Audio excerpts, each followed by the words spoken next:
Born in Omaha, Nebraska on July 14, 1913, Gerald Rudolph Ford grew up in Grand Rapids, attending the University of Michigan on an athletic scholarship. He went on to study law at Yale University after earning a degree in economics in 1935. Not long after, Jerry enlisted in the U.S. Navy, serving aboard an aircraft carrier. Ford launched his career in politics in 1948 when he was elected to the U.S. House of Representatives. He served in the House for the next 25 years, earning a reputation as a friendly, honest, and loyal Republican. Gerald Ford's story, his path to the presidency is unique. No other American president has had this path.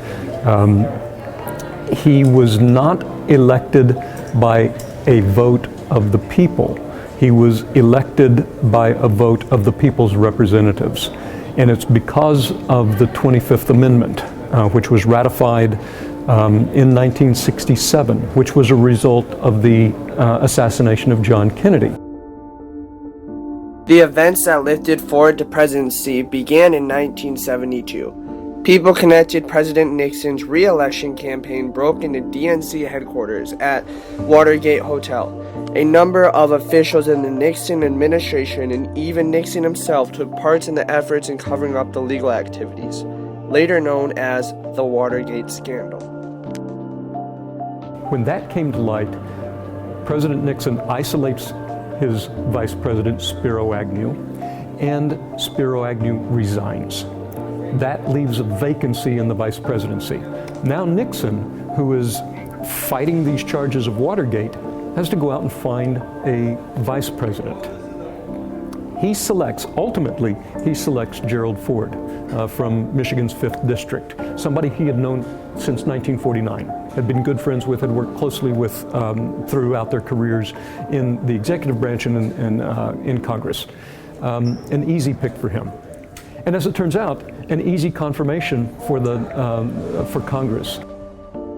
Then when Richard Nixon resigns, he is elevated from vice presidency to the presidency and then gets to select his own vice president, which he does, Nelson Rockefeller. And Nelson is confirmed by the House and the Senate as well. With becoming president came the job of gaining back the trust of the demoralized American public.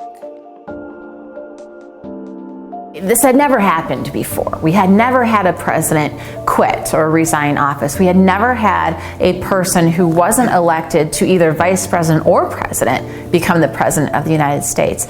So he's already feeling like the American public hasn't voted me into this office. And he says in a speech, I know you have not confirmed me with your votes, but I hope that you'll give me your prayers and know that I'm here to do the best job that I can do.